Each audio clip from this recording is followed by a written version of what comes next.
C'est une zone isolée au nord du Congo. Notre guide assure que nous avons des chances d'y rencontrer des coupeurs d'arbres clandestins.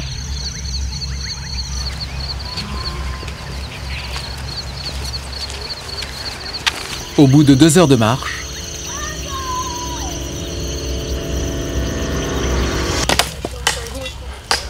un bruit caractéristique. Toute une parcelle de forêt a été abattue le matin même. 2 hommes débitent les troncs en morceaux. Tiens, moi. Oui. C'est un gros arbre? Oui. Il était où? Il est Ici. C'est celui-ci là? Oui. Il ne semble pas gêné par la caméra. Je poursuis l'interview. Il était très haut? Il est quoi? ça. Ça. Comme quoi? Comme celui juste là? Aussi haut que celui-ci là? Et vous coupez tout cet arbre pour faire quoi? C'est pour avoir un peu de revenus, pour la ration ou payer du savon. Et là, ça va rapporter combien pour vous, cet arbre? Cet arbre va produire un demi-sac de braise. Il va nous apporter environ 5000 francs congolais, ça fait 2 $. 2 $ pièce. C'est à ce tarif dérisoire que la forêt tropicale disparaît peu à peu, arbre après arbre. Si rien n'est fait dans quelques années, les dégâts pour la planète seront irréversibles.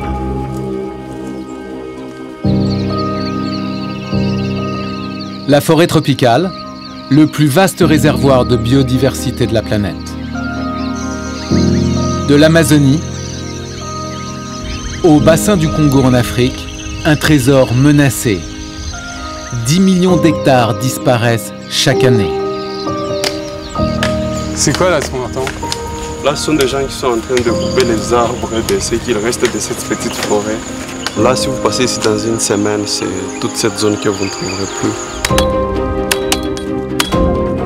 Au cœur de ce désastre écologique, l'un des plus grands pays d'Afrique, la République démocratique du Congo. Chaque jour, des centaines d'arbres sont abattus pour fournir ce qui est l'unique source d'énergie accessible à plus de 90% des Congolais, le makala, le charbon de bois. Des coupes massives et illégales qui génèrent un marché noir colossal et nourrissent le trafic d'armes et la violence. Le trafic dans son ensemble est estimé à plus de 40 millions de $ par an en chiffre d'affaires. Donc c'est également un problème de sécurité nationale, un problème sécuritaire. J'ai rencontré des populations qui voient disparaître leur habitat ancestral. Jambo sana. Comment vous allez faire quand il n'y aura plus l'arbre? Que faire? Nous allons simplement disparaître. Mais j'ai aussi vu des raisons d'espérer. Des hommes et des femmes engagés dans la lutte pour la préservation de la faune et de la flore. Si chaque ménage se mettait à faire ces boules d'argile, c'est des milliers d'arbres qui seraient préservés chaque semaine ou chaque mois. On a vraiment besoin que tout le monde utilise ces boules, pas que nous. Il faut que l'on soit tous capables d'utiliser ces boules pour que les forêts arrêtent d'être abîmées. Une société civile qui a décidé d'agir. C'est du makala recyclé.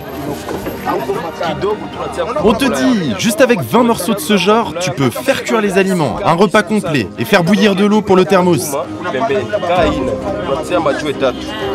Voilà pour toi, maman. Oui. La forêt congolaise, c'est le poumon de la planète. C'est le premier poumon. Donc s'il n'est pas là, il n'y a pas la vie sur Terre. J'ai suivi la route du Makala au Congo, en première ligne, face à la déforestation.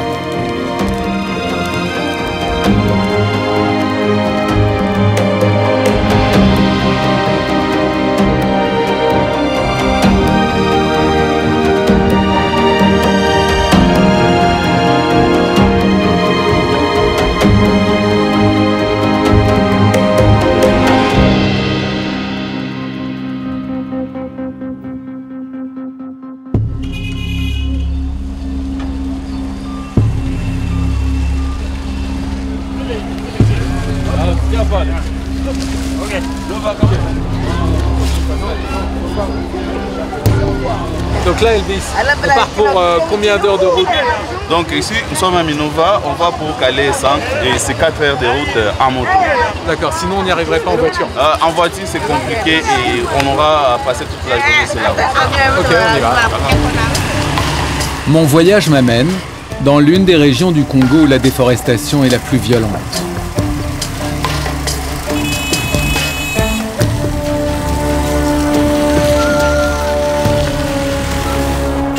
La région du Kivu, située à l'est de la République démocratique du Congo, à la frontière du Rwanda. Nous avons atterri hier dans la capitale du Nord Kivu, Goma, et nous allons maintenant plein sud, vers la forêt équatoriale, à la rencontre d'un peuple dont le mode de vie est menacé.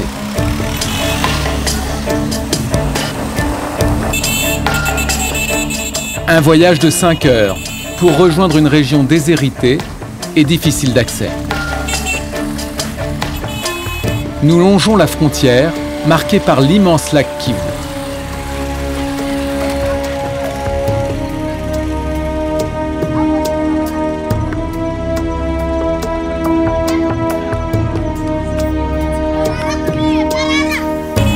La piste se termine dans ce petit village d'agriculteurs.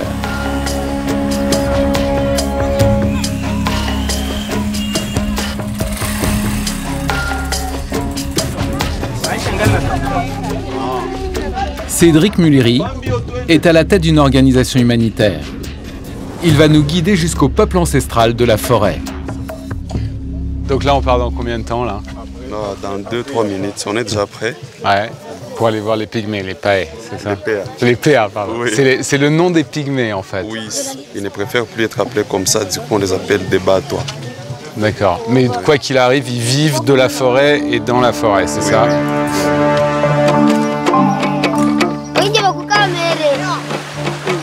Au Congo, depuis des décennies, les Batois sont chassés de leurs terres ancestrales.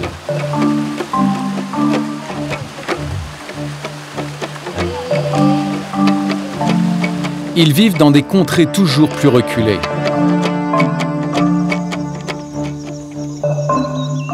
La communauté que je rejoins a quitté la vallée. Elle s'est isolée à plus de 2500 mètres d'altitude, loin de la route et de la ville.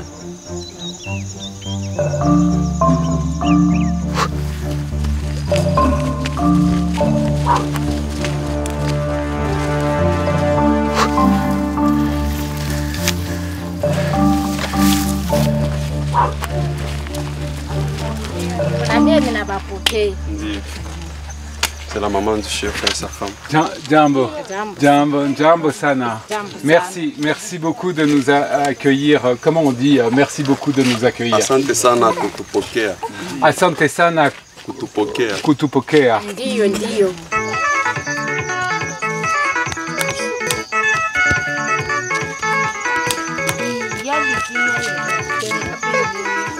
17 familles Batois vivent sur les pentes de la montagne.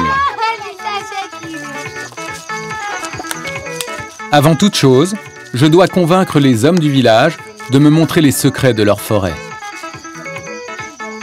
C'est pour moi très intéressant parce que ça permet de comprendre. Merci à Asante Sana. C'est de la bière, c'est ça?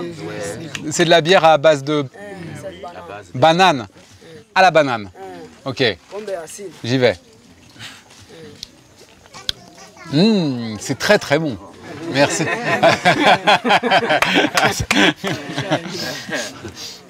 Donc, j'aimerais pouvoir comprendre qu'est-ce que ça signifie de vivre de la forêt et que vous puissiez me raconter si vous constatez que la forêt se réduit, si vous constatez que ça a un impact sur la chasse, sur la cueillette, sur la pharmacie, ça c'est important. La perte de la forêt a occasionné la famine et la pauvreté, et beaucoup d'autres conséquences. Les animaux ont disparu, ou ils ont migré. Donc il y a moins à manger. Il n'y a plus rien à capturer. Le mode de vie traditionnel repose entièrement sur la chasse et la cueillette. Quand la forêt disparaît, leur survie est en jeu. Maïcha a 28 ans, il est un peu le médecin du village. Moi aussi, j'ai constaté que la forêt est en train de disparaître. Je vais vous montrer dans la forêt comment on trouve les médicaments. En tout cas, je voulais vous remercier de nous accepter. Prenez votre bâton. Je te suis. Okay. Depuis toujours, pour se fournir en plantes médicinales, les Batois n'ont qu'à quitter leur village et rejoindre la forêt la plus proche. Il y a encore quelques années, Maïcha et les siens vivaient à quelques minutes des premiers arbres. Désormais, il faut marcher plus d'1 heure. La forêt ici, elle a été coupée. Il y avait beaucoup d'arbres. Qu'est-ce qu'on trouvait ici? Des gorilles, des singes.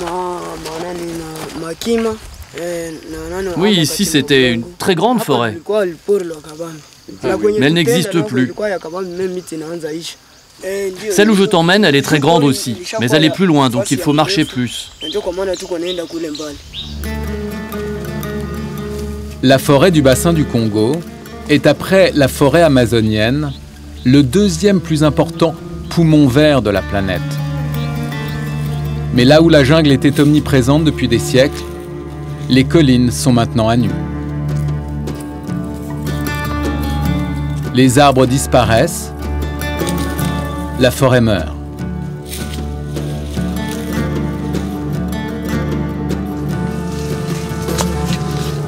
Après plus de 2 heures de marche, nous atteignons enfin ce qui reste de la forêt ancestrale des Batois.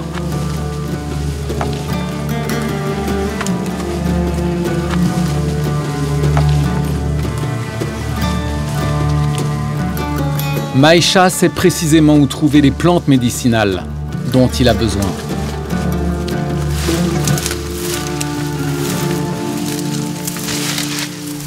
Ça, c'est un médicament pour les dents.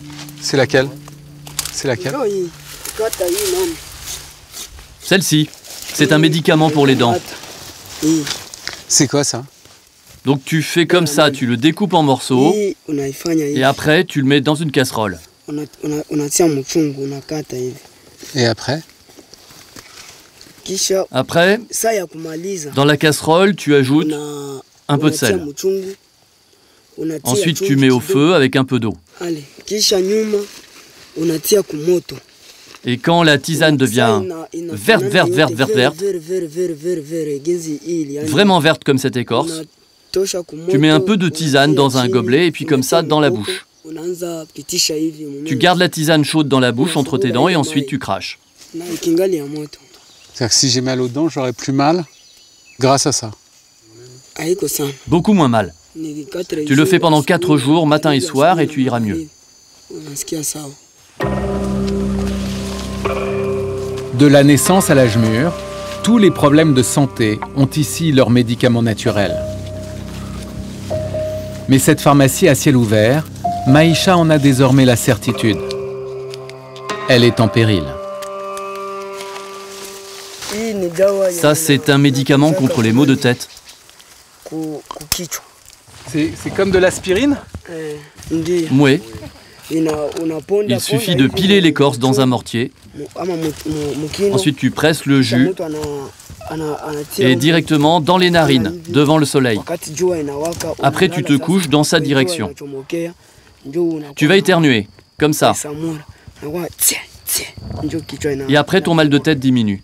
Mais alors, là, dans la forêt, dans cette forêt-ci, il en reste combien des arbres comme ça avec la déforestation? Dans cette forêt, il n'en reste qu'un seul. Celui-là. C'est le dernier. Ils sont en train de disparaître à cause des coupeurs d'arbres. Nous qui vivons dans la forêt, nous nous sentons mal à cause de la coupe des arbres. En plus, on n'a pas le pouvoir de s'opposer aux coupeurs. Et comment vous allez faire quand il n'y aura plus d'arbres? On ira où il y a des arbres. Parce qu'on ne peut pas vivre là où il n'y a pas de médicaments, n'est-ce pas? Le constat est dramatique. 1 250 000 hectares de forêt disparaissent chaque année sur l'ensemble du Congo. Autour de nous, ces panaches blancs qui s'élèvent, ce sont autant de signes de la déforestation. Des milliers d'arbres sont coupés et livrés aux flammes. Dans certaines régions, la coupe a pris des proportions industrielles. Mais approcher ceux qui organisent ce trafic n'est pas sans risque.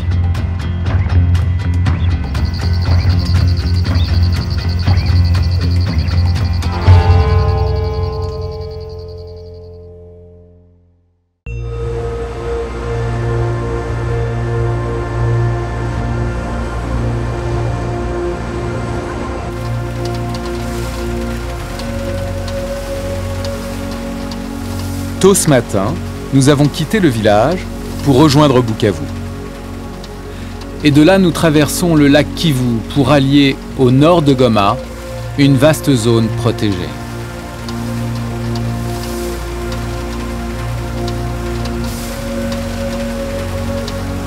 Au loin, la silhouette du Nyiragongo, l'un des volcans les plus actifs d'Afrique. Nous sommes dans une zone protégée, l'une des plus riches réserves de biodiversité du continent. Pourtant, la déforestation a pris dans cette région des proportions alarmantes.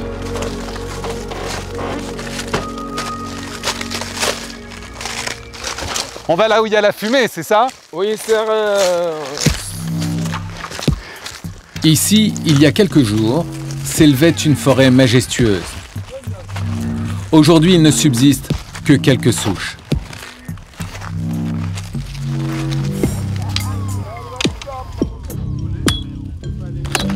Le caïd de la bande, Justin, a accepté de nous parler. Sous sa surveillance, près de 130 coupeurs de bois. Justin, avant c'était une forêt ici? Cet endroit-là, cette forêt, on l'a détruite volontairement? Effectivement, ce sont des arbres qu'on a coupés, mais ce n'étaient pas des gros arbres. C'était des arbres moyens. Cet endroit, il n'était pas exploité. Il n'y avait pas du tout d'agriculture. Parce que pour le visiteur qui vient, ça fait bizarre de tout cet espace, de marcher sur un espace où il n'y a plus de vie en fait. Effectivement, comme vous le voyez, c'est vide. Il n'y a plus rien. Les arbres sont abattus, débités en bûches, entassés en monticules, puis recouverts de terre pour former ces énormes fours.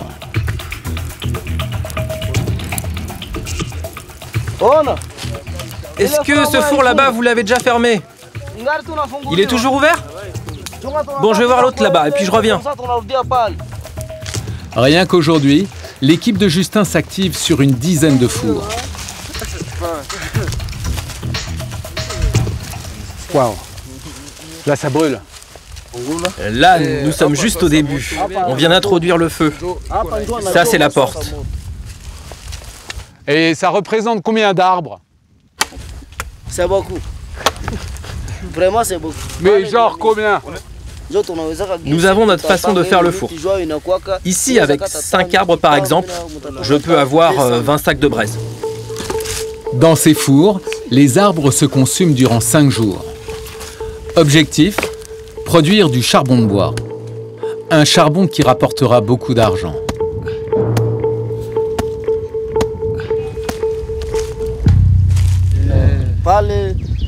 Un four duquel sort beaucoup de fumée, c'est un four qui n'est pas bon. Ça indique que le bois brûle trop rapidement. Ce n'est pas bon pour l'étape de carbonisation. Parce que sinon, le charbon est trop léger? Si le four est mal installé, vous obtenez des petits morceaux de charbon. Souvent, c'est du charbon très léger. Ouais, donc ça se vend moins cher. Oui. Le charbon de bois ici, on l'appelle le makala. Un bon four peut produire 10 sacs de 50 kg, soit 500 kg de makala. Valeur marchande, 2 000 €. Une somme énorme ici. Alors pour les trafiquants comme Justin, cela justifie largement de prendre certains risques. Parce qu'effectivement, c'est dangereux comme travail. Vous pouvez être en prison parce que c'est illégal. Oui, c'est dangereux. S'il n'y a plus d'arbres, alors souvent, on va dans le parc. Si on t'attrape, on t'emprisonne. Si les rangers te chopent, ils t'emprisonnent. C'est illégal comme travail. Mais alors, en moyenne, par mois, ça vous permet, vous, d'avoir un revenu qui tourne autour de quelle somme? J'ai des travailleurs. Tu vois comment ils travaillent? En moyenne, si je peux estimer par mois, je ne gagne pas moins de 500 $.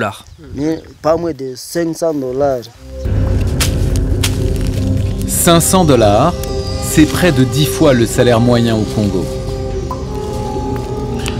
Justin et sa bande tiennent la zone. Pour eux, le trafic de Makala est extrêmement rentable.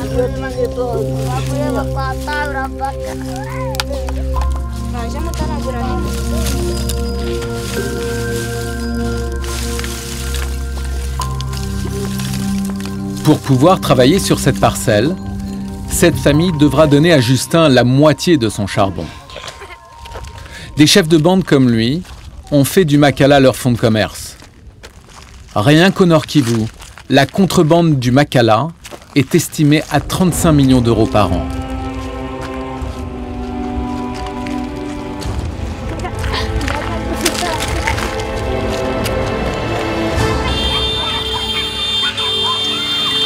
Sortis illégalement des forêts du Nord Kivu, 30 à 60 tonnes de charbon transitent chaque jour par cette route.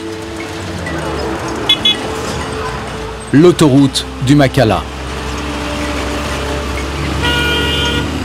Un balai incessant. Des milliers d'arbres carbonisés défilent devant moi.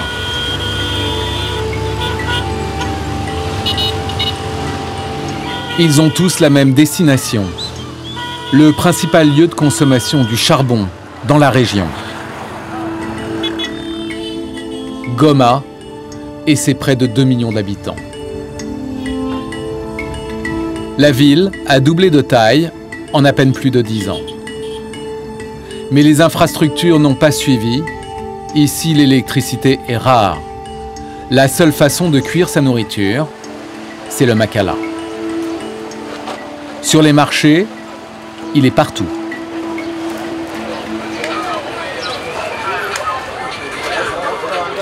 Jambo, Makala? Makala, good Makala? Makuta, combien? Makuta, 5 000 francs. 5 000 francs. 5 000 francs congolais, soit 2,50 € pour une bassine de Makala. La quasi-totalité du charbon de bois vendu à Goma serait produit illégalement. Mais il n'y a aucun contrôle.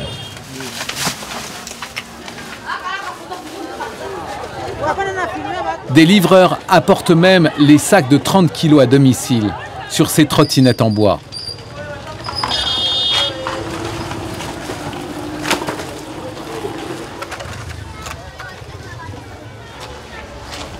Cette famille congolaise se fait livrer environ toutes les 3 semaines.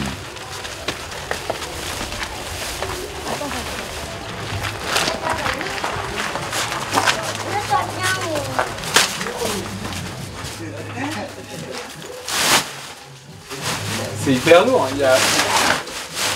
C'est hyper lourd, vraiment. Nathalie, où est-ce que le Makala va être brûlé? Ici, c'est le four. Ah, ça, c'est le four, ça. Oui, ça, c'est le four. Et on va faire tout le repas sur ici. ce four-là? Oui, d'accord. Ok. En ce dimanche midi, toute la famille de Nathalie est réunie. Et comme dans 95% des cuisines congolaises, le déjeuner se cuisine au charbon de bois.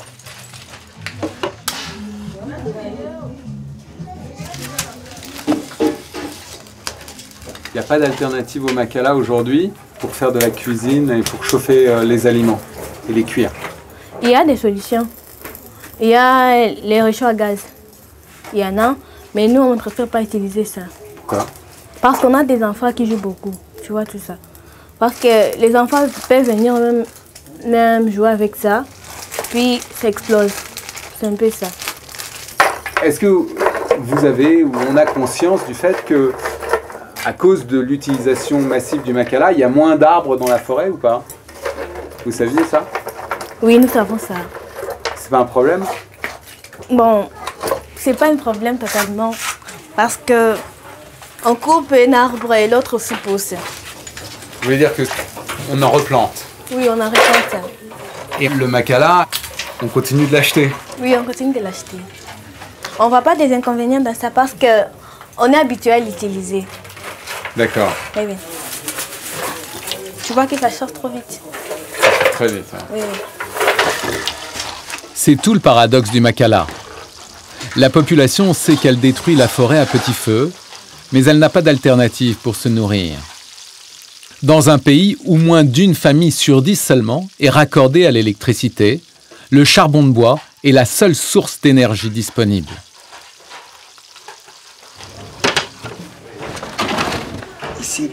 François, le père de famille, est cadre dans le bâtiment. Son épouse Francine est agent de change. Ils ne sont pas riches, mais gagnent correctement leur vie. Aujourd'hui, toute la famille est réunie. Vous avez combien d'enfants là, ici? Ici, nous sommes à 15. Les enfants sont à 13, plus les deux, entre moi et madame, c'est 15. D'accord, donc vous faites un repas pour 15 personnes. D'accord, et ils sont tous là et tout le monde va s'asseoir. On va s'asseoir ici. Ah oui, donc à chaque repas... On partage comme ça ensemble. C'est une grande table de famille. Oui, oui. Dans nos assiettes, pour ce repas dominical, de la viande de chèvre, du lingua lingua, un légume de la forêt, du foufou, une pâte à base de maïs et des poissons frits pêchés dans le lac Kivu. Bon appétit à tout le monde. Merci. Et dites-moi, sans le Makala, ce serait possible de faire des repas comme ça? Non, non, non, non. Qu'est-ce qui se passerait? Qu'est-ce qui se passerait? Donc on risque même de dormir faim. Mais vous pourriez faire le gaz. Bon, les gaz, d'une part, les gaz, ça coûte beaucoup plus que les Makala. Ah bon? On n'est pas habitué à ça et on a peur à cause des enfants. On est toujours au Makala.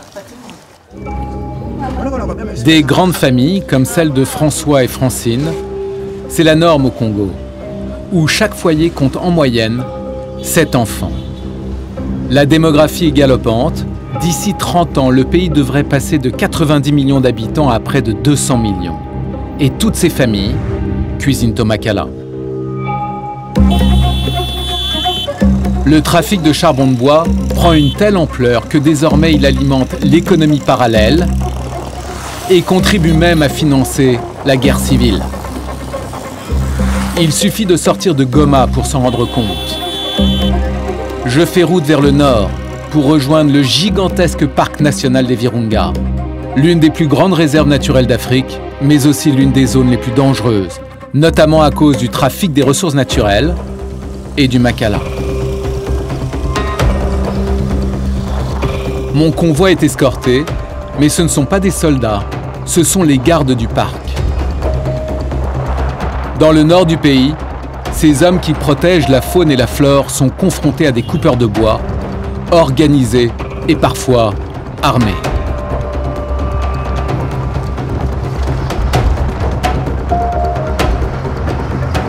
Le convoi s'arrête dans un lieu hautement sécurisé.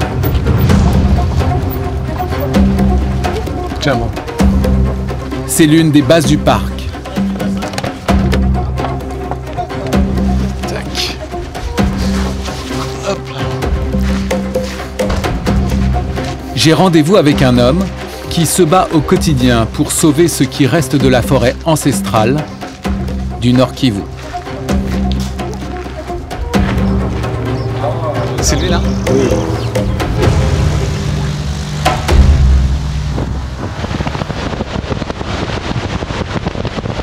Le directeur du parc se déplace le plus souvent en avion. C'est indispensable pour gérer un parc de plus de 8000 km², quasiment la superficie de la Corse.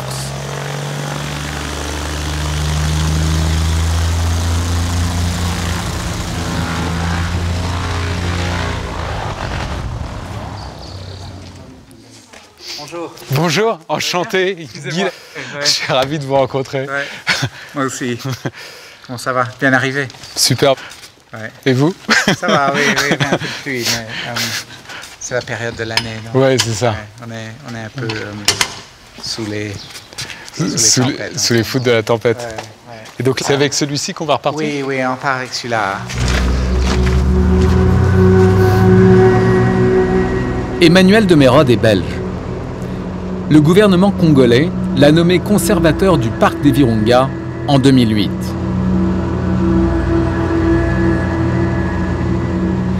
Il m'emmène encore plus au nord, près du lac Édouard, tout près de la frontière avec l'Ouganda.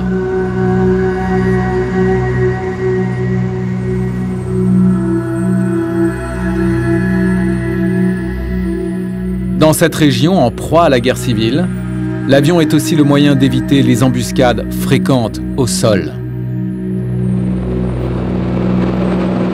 Quoi qu'il arrive, c'est votre mode de transport quotidien en fait, l'avion. Ça l'est devenu, oui, malheureusement.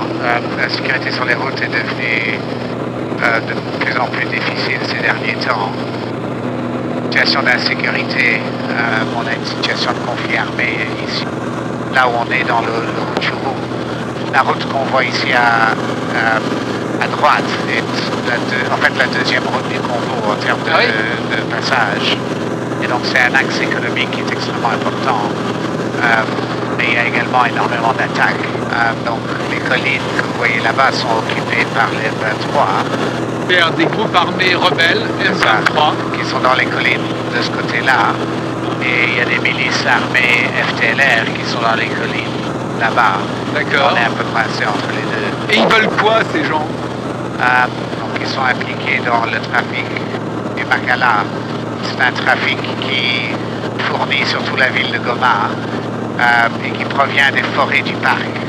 Donc ça représente beaucoup de recettes pour eux depuis très longtemps. Le trafic dans son ensemble est estimé à plus de 40 millions de dollars par an en chiffre d'affaires. Donc c'est un énorme problème. Le problème du Makala n'est pas que un problème environnemental ni un problème social, c'est également un problème de sécurité nationale, un problème sécuritaire. Vu du ciel, les conséquences du trafic sautent aux yeux. Une bonne part des forêts naturelles a été détruite à cause du Makala. Et désormais, c'est le parc lui-même qui est menacé. Donc on observe une déforestation massive. Après 30 minutes de vol, nous atterrissons au cœur du parc.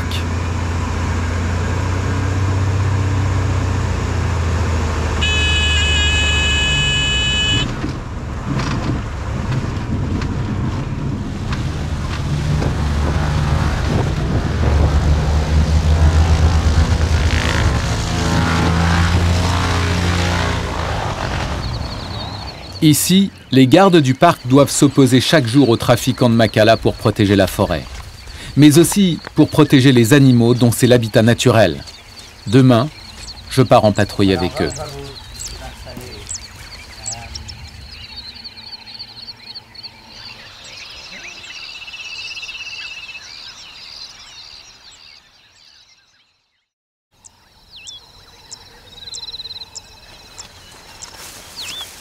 Le soleil vient de se lever et Emmanuel de Mérode m'a promis un spectacle captivant.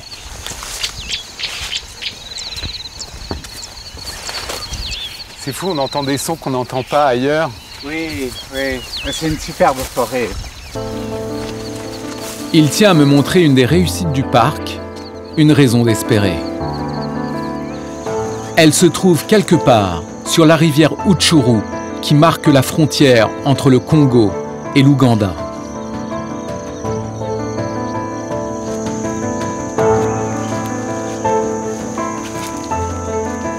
Waouh! Il y en a un là? Ouais. C'est un hippopotame? Ouais. Incroyable. Incroyable. C'est des belles bêtes, ouais. Il y en a plusieurs. C'est dingue. C'est sublime. Et ça, quand vous êtes arrivé à la tête de parc, il n'y avait pas tous ces animaux? Il y avait des hippos, mais beaucoup moins. Vous avez beaucoup moins d'hippopotames? Oui, pendant 20 ans, c'était un abattage massif de la grande faune dans cette zone. Et pourquoi ils sont revenus d'après vous? Qu'est-ce qui fait qu'ils sont revenus? C'est le fait qu'ils ne sont pas abattus à le braconnier. À l'ouest, c'était des zones contrôlées par les milices Maï-Maï. Les groupes armés. Les groupes armés, oui. Et un hippo a une valeur de 300-400 $ sur le marché. Donc c'était des bains de sang dans l'eau. Ils abattaient tout. Et ça se retrouvait en viande boucanée sur le marché. Puis maintenant, depuis 10 ans, c'est protégé. Donc ça se rétablit. Et il y a un effort énorme de sécurisation de la zone. Et ce qui vaut pour les hippopotames vaut pour les arbres et la lutte contre le trafic de charbon de bois? C'est ça, il y a tout un ensemble. Donc les forêts du parc représentent l'espoir d'une relance du secteur touristique en RDC, au Congo. Depuis que les rangers du parc protègent la forêt, les hippopotames sont revenus. Et aussi les éléphants, les antilopes, les buffles. Mais cette vie sauvage reste fragile.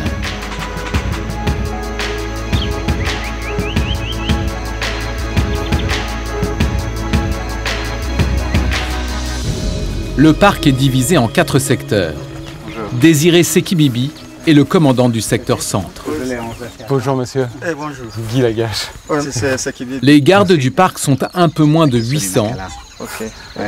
Chaque jour, une section part en patrouille. Leur enjeu, débusquer les trafiquants de bois.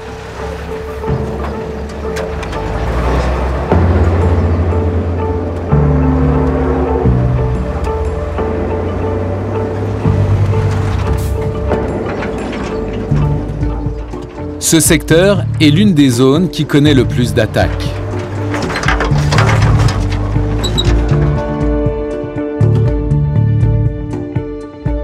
En 25 ans de lutte pour préserver la faune et la flore du parc, près de 230 gardes sont morts lors d'accrochages avec les trafiquants et les rebelles.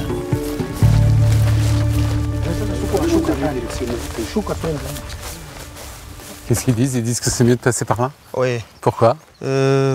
Parce que on est en train de chercher le site de four. Le site de four de Makala? De Makala, oui. Illégal? Oui.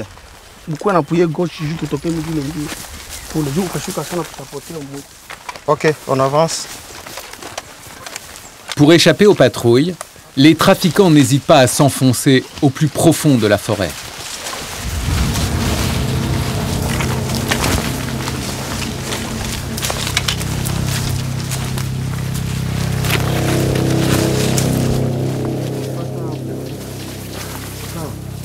Qu'est-ce qui se passe, Désiré? Il y a une personne qui nous a entendu la fuite. Il y a une personne qui a pris la fuite? Les braconniers, le carbonisateur. Les coupeurs de bois ont fui alors même qu'ils allaient allumer un énorme four. C'est un four de Makala, ça? Oui, ça c'est un four à Makala. Donc là, il est en train de travailler, là? Je ne vois pas la fumée, je ne sais pas s'il y a encore du feu ou pas, mais c'est déjà en préparation. On va enlever la terre et la détruire.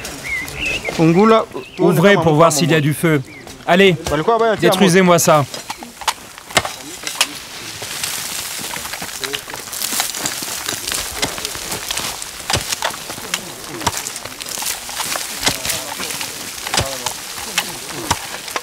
Alors on va brûler ça, on va y mettre du feu pour qu'ils ne puissent pas revenir faire les Makala. D'accord.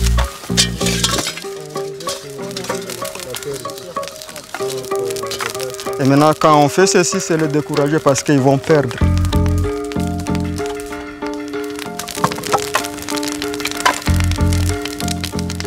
Les rangers se battent seuls contre tous. On est combattu un peu partout là. On est combattu un peu partout. On est combattu par la population qui envahit. On est combattu par les groupes armés qui sont à l'intérieur, qui favorisent la coupe de bois. Il y a aussi les politiciens. Ça enrichit beaucoup de monde. Alors nous, on lutte contre toutes ces activités illégales. Mais on a l'impression qu'ils ne se découragent jamais. Sur les routes, on voit des sacs de Makala, que le Makala ne cesse de se développer. Oh oui. Mais est-ce que ça ne va pas continuer malgré vos patrouilles, malgré toutes les patrouilles? On a l'impression qu'on n'arrive pas à bout du truc. Mais quand même, on essaie de propager ça. Parce que si on ne faisait rien, toute cette forêt serait déjà détruite. Ouais. D'accord. Le bilan de ces 5 heures de patrouille peut sembler dérisoire. Désiré n'a qu'une centaine d'hommes pour surveiller son secteur alors qu'il lui en faudrait le double. Pour mettre fin au trafic de Makala, il faut une alternative. Il en existe une. Ce sont les centrales hydroélectriques. Le parc des Virunga en a bâti 4. Une 5e est en construction, une énergie propre et renouvelable. Mais voilà, seuls 10% de la population congolaise a accès à l'électricité. Alors pour remplacer le Makala, de simples citoyens congolais se mobilisent.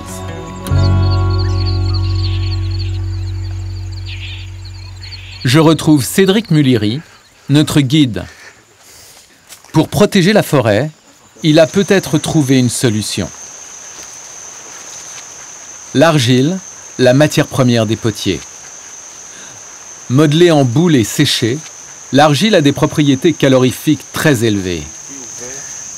Et ça, vous pensez que ça peut changer complètement le destin de la forêt? Oui, c'est la solution d'avenir pour nos forêts. Si chaque ménage se mettait à faire ces boules d'argile, c'est des milliers d'arbres qui seraient préservés chaque semaine ou chaque mois. Parce qu'à chaque fois que vous l'utilisez, elle chauffe, vous faites la cuisson, à la fin vous la retirez du brasero, demain vous la remettez, alors que les braises ou les Makala, ça ne s'utilise qu'une seule fois. D'accord. Ça s'épuise, ça disparaît. L'utilisation est beaucoup plus longue. Oui. D'accord. Les sols du Kivu sont très riches en argile. Cédric Muliri s'est donné pour mission de convertir les populations rurales à cette nouvelle source d'énergie.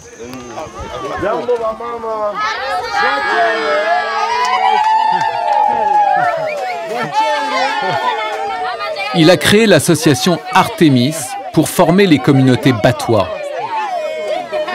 Les hommes fabriquent des fours en tôle recyclée.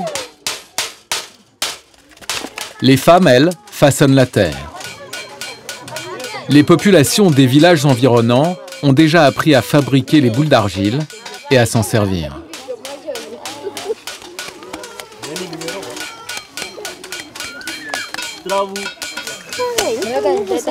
Donc c'est en la malaxant, comme ça.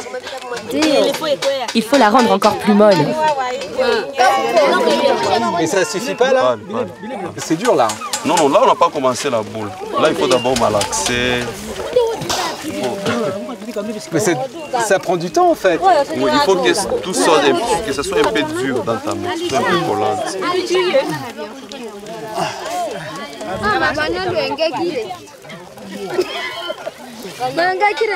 Et madame, ça va là? Ça? Oui. Là, ça va? D'ici 1 an, Cédric espère salarier une équipe d'une centaine de personnes et produire suffisamment de boules pour que la ville voisine de Bukavu et ses 1 million d'habitants puissent réduire sa consommation de Makala. Ça peut sembler très ambitieux, mais ça fonctionne déjà très bien. Plusieurs restaurants du centre-ville de Bukavu ont déjà adopté les boules d'argile en complément du charbon de bois traditionnel. La propriétaire du restaurant est gagnante car les boules d'argile lui font faire des économies. Elle a calculé que pour son établissement, l'argile est 5 fois moins chère tout en étant plus efficace. Nous contribuons à soutenir cette économie écologique.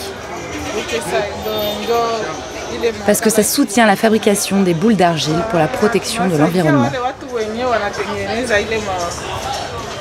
C'est pour ça que nous sommes clients de ce substitut du Makala.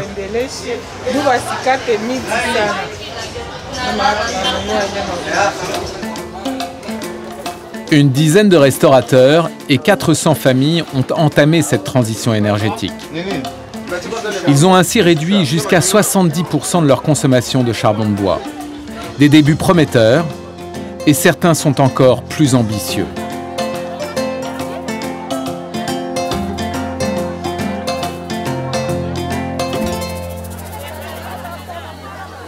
Sur le marché de Bukavu, on vend des légumes de toute la région. Des légumes qui, pendant le transport, ont été protégés dans de la paille. Ces ouvriers en gilet jaune la récupèrent par sac entier.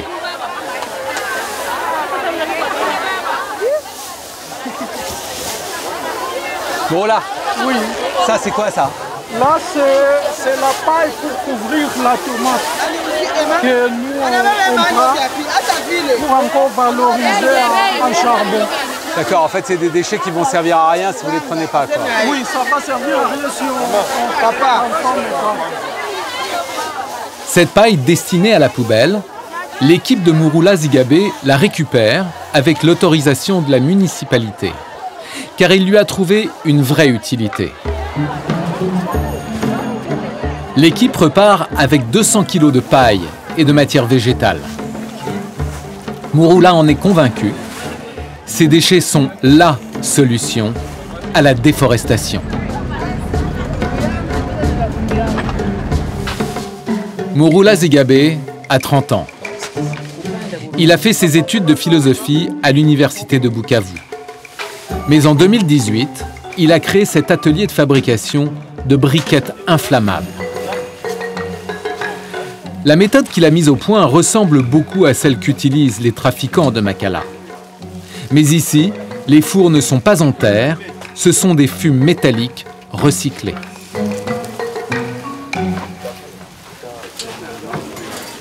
Il suffit de 50 minutes pour que la paille et les déchets végétaux se transforment en combustible. Donc ça, c'est du charbon. Donc, à base de déchets, non pas à base de bois. Non.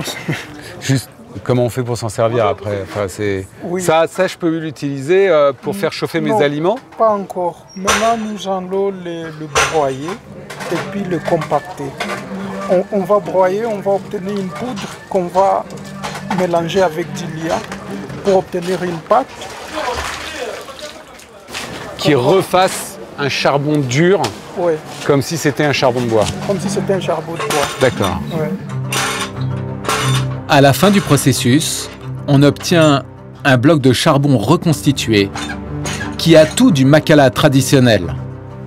Même couleur, même efficacité, mais sans abattre aucun arbre.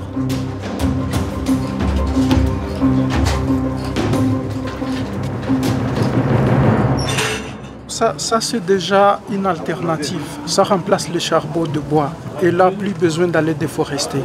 Parce que la forêt congolaise, c'est le poumon de la planète. C'est le premier poumon. Donc s'il n'est pas là, il n'y a pas la vie sur Terre. Il n'y a que l'Amazonie au Brésil et le bassin du Congo qui séquestrent le carbone et produisent de l'oxygène. Et donc en la déforestant, en fait, ça menace la vie ici, mais ça menace aussi la vie chez nous en France, en Europe et ailleurs. Partout, partout.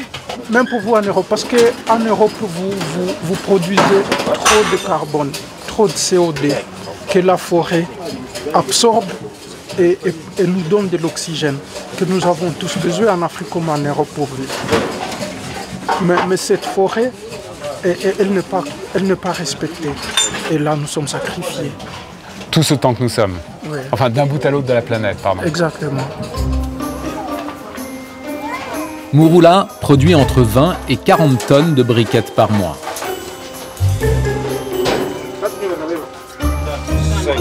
Et chaque jour, sa camionnette sillonne les rues de Bukavu pour faire connaître les atouts du charbon recyclé. Le sac d'1 kilo, c'est 1000 francs congolais. Le sac de 20 kilos à 15 000 francs congolais. Comme ça, maman, tu utilises ce produit moderne, original et de qualité. Le prix de vente est 2 fois moins élevé que celui du makala traditionnel. C'est du makala recyclé, qui demande juste une petite quantité sur le foyer. Tu le brises en petits morceaux, ensuite tu le mets sur le brasero. Pas une grosse quantité. On te dit, juste avec 20 morceaux de ce genre, tu peux faire cuire les aliments, un repas complet, et faire bouillir de l'eau pour le thermos. Une petite quantité, prenez quelques morceaux, mettez-les sur votre brasero bien aéré. Voilà pour toi, maman.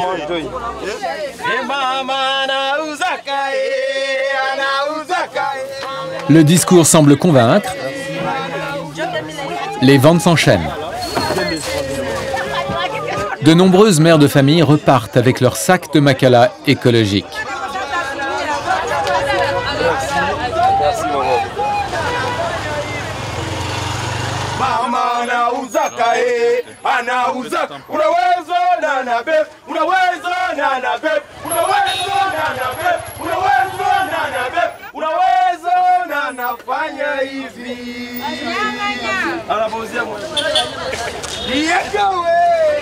Les quantités vendues restent dérisoires face aux milliers de tonnes de charbon de bois pour lesquelles on décime la forêt tropicale.